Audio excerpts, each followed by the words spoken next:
Hi, this is Barbara Scrappy Mania, and in an earlier video I showed you how to create any kind of stencil as long as you have a plastic sheet like this, and you can create any kind of stencil using any stamp. So what I did is I stamped my plastic, and then I used a wood burning tool with a needle point tip, and I went around and cut out.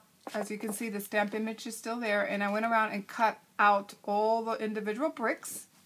Then I showed you how I used this brick to create this paper, this background paper, with laying it and then misting it. And I also showed you how to create this texture with modeling paste. Now, I did show you how to do it with a green cardstock. I want to use this paper for layout, but I don't want to use it green. So what I did is, after I put my modeling paste on, I went ahead and painted it with gesso. And I use gesso because gesso is thicker, it gives a better coverage, plus it also protects the paper, and you can do a lot of different treatments. Like you can glimmer mist it, you can paint on it, you can do all kinds of treatments with the gesso, and your paper has that coat, and it won't soak through the paper. It won't absorb in the paper. The colors and all the treatments that you do will remain on the surface of this paper. So you're going to go ahead and lay a thin coat. This is the second coat of your gesso. Allow it to dry for at least 2 or 3 hours, and then we'll come back. We'll do some glimmer misting, some other color treatment, and we'll prep this page for our layout. Okay, so I went ahead and I'm going to set this aside and allow it to dry. So in the meantime, I want to start creating my layers. So the paper that I'm using is some scrap piece of paper from the Die Cut with a View heirloom album. I had a lot of paper which I gave it away, so I have the remaining scraps in my scrap box. So I have a box, let me show you here. I have a little box, and I put all my scraps, the current scraps, in there. And I want to go ahead and try to weed down through my scraps. So I want to create a layout just using scraps. I don't want to really pull from my other paper pads. I just want to finish this, and if there's any little scrap remaining, I might create flowers, and just because the paper from the Die Cut with a View heirloom, it's very kind of antique-y. It's brown, it's very nice and neutral. That will go with any kind of layout. So that's why whatever's left over, I'm going to create flowers or embellishments, and I'm just going to put it in my embellishment box. So I have a box also like this, and when I create my handmade embellishments, I just throw everything in there, and that's what I pull for my layouts. So I want to use today, I just got my Martha Stewart Circle Punch, and this is the Fronds and Dots is this one, and this one is the Dotted Diamond. I bought these at HSN, so when they first came out, I bought the set. I bought the starter kit that came with 1 cartridge plus 2 additional cartridges, so it actually came with 3 cartridges and the base, the starter kit. So I got that, and then you can opt into the auto ship. So I went ahead and opt into the auto ship. So every quarter I am going to get a set of 2 punches for $24.95 and half on the shipping and handling. So I thought it was a great deal, so that's why I got on the auto ship.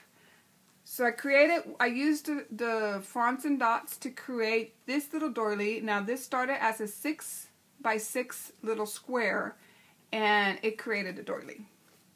So now I'm going to use this one, which is the Dotted Diamond.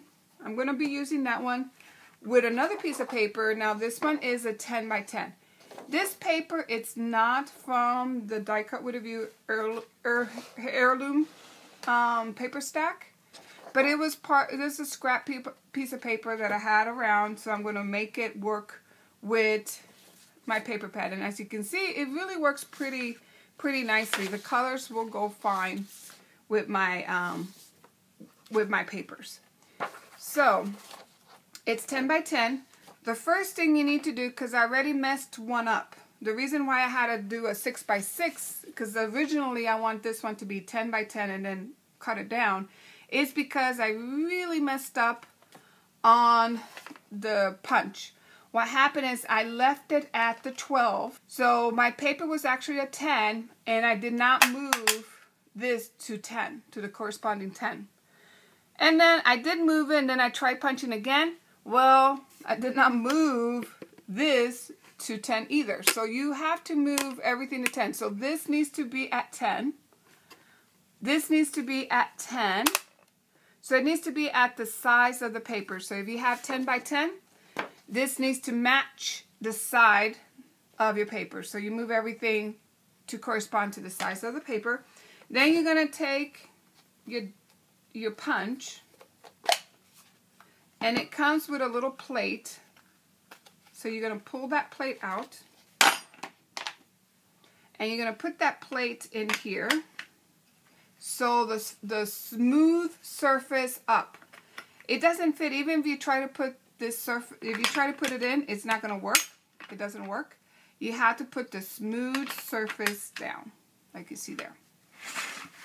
And I like to turn it so that it's on my left, but you can either punch on the right or on the left, whichever works for you. And then you're going to have to locate the centerpiece, because the centerpiece of your paper needs to be on the center of that X right there. So the way that I do that is I like to bring my paper in on the reverse side of my paper.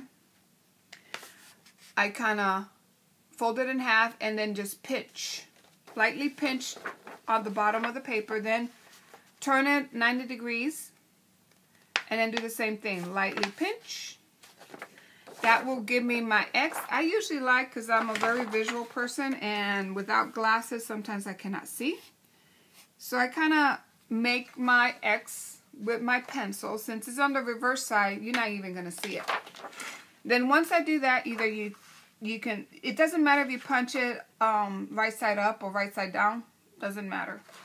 So I'm going to see if I can bring this to the middle, and then I'm going to go ahead and make sure that my lines are actually in the middle. That's not in the middle. So you can pull it up and just move it slightly until you get your lines matching up. So I got it kind of matched up pretty much. So that's good enough. And then I'm just gonna press that down. Gonna make sure before I punch anything that it's on 10. And it's on 10 because I learned from my mistakes. So make sure the size of your paper needs to match the side of the markings here. And we're ready to go. Oops.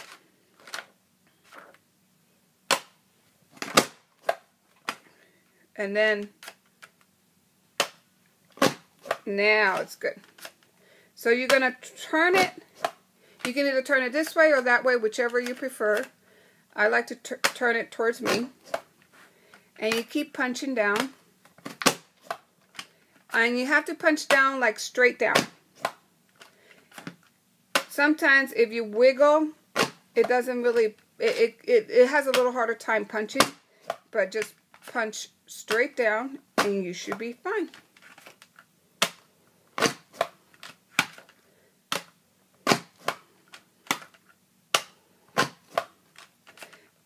I love all of Martha Stewart Punch. I have tons of her punches because they really cut well. They're very, very well made. You really don't have any issue with not cutting the blades or the paper not cutting all the way through. You really don't need to put a lot of pressure. Even her punches that are handheld punch, you just, with a little bit of pressure, it works like a charm. And this one, as you can see, it's really almost foolproof. Except it's not Elvira proof. So that's why I, you know, I need to remember to put 10 and 10. But, so, I'm going to go ahead and start looking at some. So I got this, because I know I want to use this in my layout, and I want to use this. However, I have no idea of my design. I know I want to use my paper, so I know I want to use these 3 elements. And the next thing I know, I want to use these papers, my scraps, and I have 3 pictures. Other than that, I have no idea what I'm going to do. So let me go ahead. I'm going to look on the internet, look for a sketch, and we'll be back. Put everything together. I think I found my inspiration sketch in Pinterest. So this is the one I'm going to use. This is by scrapbook.com. I have them as my favorite. And I'm going to use something like this. Even though I have 3 pictures, I'm going to put 3 pictures in here. I'm going to use the banner motif. And this is going to be my inspiration layout. I'm not sure. It's probably going to look very different. But I think what I'm going to grab from this piece is all my embellishments are going to be on the right-hand side or left-hand side. It's going to have a banner. It's going to have some clusters. I am going to use some paint and some other things. So I'm going to use this as my inspiration. So we'll see what comes out. What's the end product. Now my piece is dry. It's completely dry. So the next thing I need to do is kind of color this. I need to kind of make it a little antique-y, kind of change the color, make it a little more heritage kind of feel. So let me go ahead and get some glimmer mist, some paints or whatever, and I'll be back and we'll see what I can produce with this paper. So I'll be back.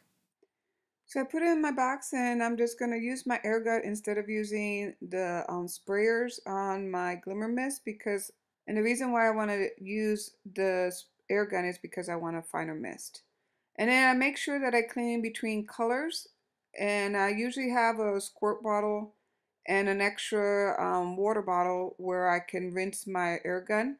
Especially with the glimmer mist, they tend to clog up your gun and they can damage your gun. So you make sure you want to really clean it, especially at the end. Okay, so now I kind of put a layer, some glimmer mist. Now I'm ready to kind of give it a little more definition with my paints, my watercolor paints. These watercolor paints are from Faber-Castell, and they're just crayon watercolor.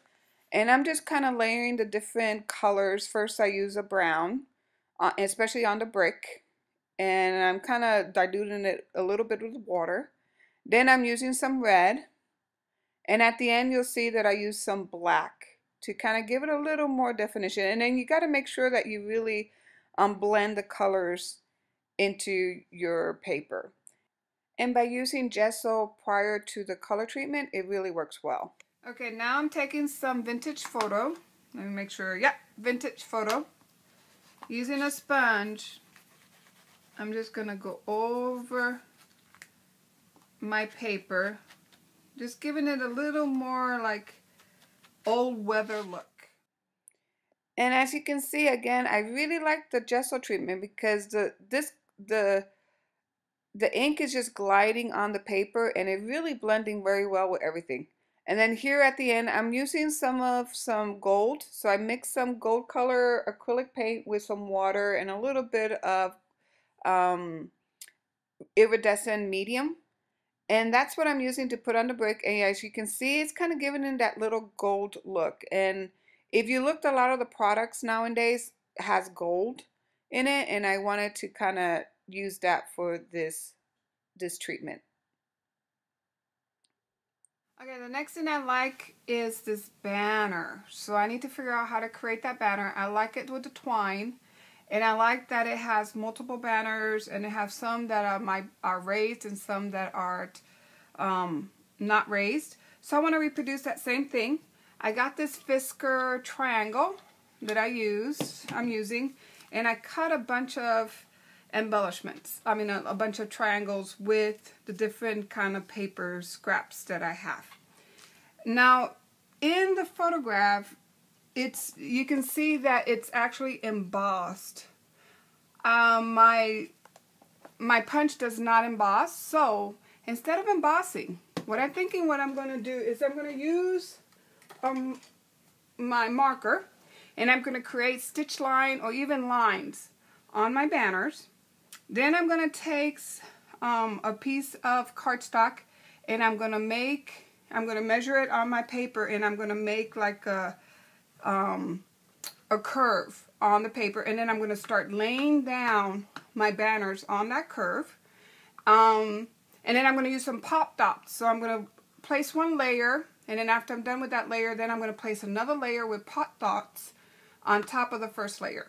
So, and then after I do that, I think I'm going to thread either some thread or create some bows like it has there. I'm not sure yet about that piece, but then I'm going to get twine in there. So let's go ahead and get started. So the first thing I'm going to do here is just create my outlines. My stitch line, I think I like outlines better. Yeah, outline's going to look better. So I'm going to do the outlines on all my triangles, and then I'll be back and place it on a strip of paper. I outlined all my pennants, as you can see there. Now I'm going to go ahead and create my banner. So let me bring my paper over. And I think I want something from here to here. Maybe something like that. Let me cut it out and let's see how it comes out. And I think that's going to look good like that. Okay. So now I'm just going to start laying my pennants. So here you're going to place one layer of your banners, and have you noticed I'm overlapping a little bit and altering the colors, so that way I have different colors. I'm not going to put a light color next to a darker color. Then I'm using some foam for my second roll because I wanted to have a little dimension. I want to pop it up a little bit. So there's the kind of the banner. Then I decided that it needed something. It just looked a little like it needed more banners between the spaces. So I end up cutting some more triangles and then placing them behind my first roll, as you can see there. So here's a closer look at the end product, as you can see there, and I really like that look. So now I'm gonna bring my page over and start assembling everything together, but first I'm gonna do my bows, and I'm using some doodlebug twine, black and white twine. And then here's my page, and I'm just outlining the page because I outlined my banner. I want to outline my base cardstock. Placing my doilies down first, and then I'm just bringing over all the other embellishments, and then my pictures, trying to figure out where I'm going to place my pictures. And I'm looking through my stack of embellishments that I have done from other projects and kind of figure out which of those I'm going to use. I end up using this basic gray chipboard sticker that I purchased a long time ago from Big Lots.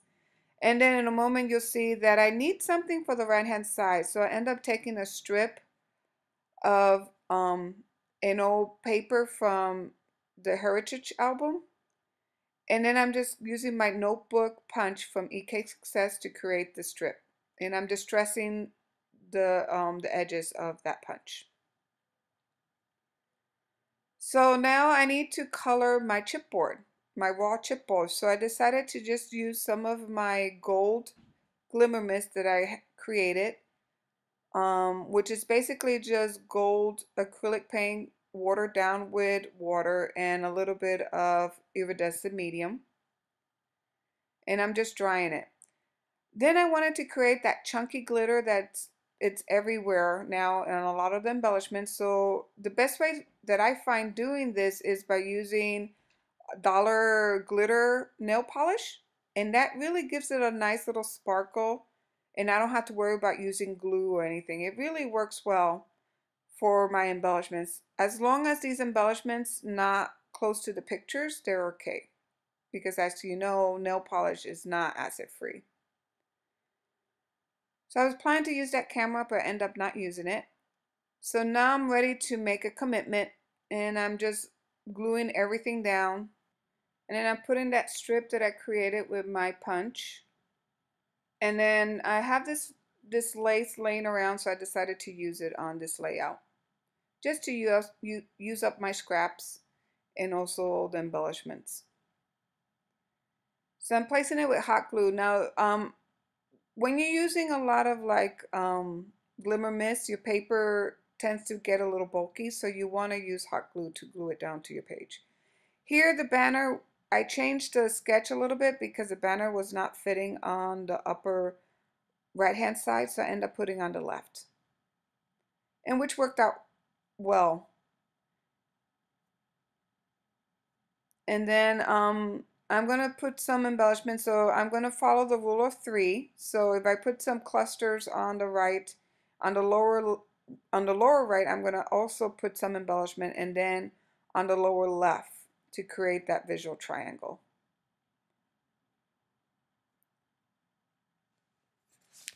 So now I'm just kind of figuring out where I'm going to put my embellishments. And because the paper, again, the paper is kind of has a lot of texture, you want to use hot glue to glue your embellishments down instead of just regular glue. And I'm almost done with the page. Okay, I think I'm done with this layout. So let me show you what I created.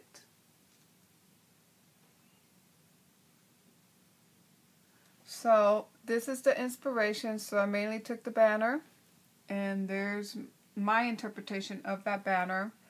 Some cluster here, it's all on one side. Well, I kind of put mine here on one side, plus I put some over here. So it's not quite the same, but you can take a sketch like this and then kind of get a little bit of idea what you're planning to do, and then create your own interpretation of that layout. So I hope you liked the tutorial, and thank you for watching. Bye now.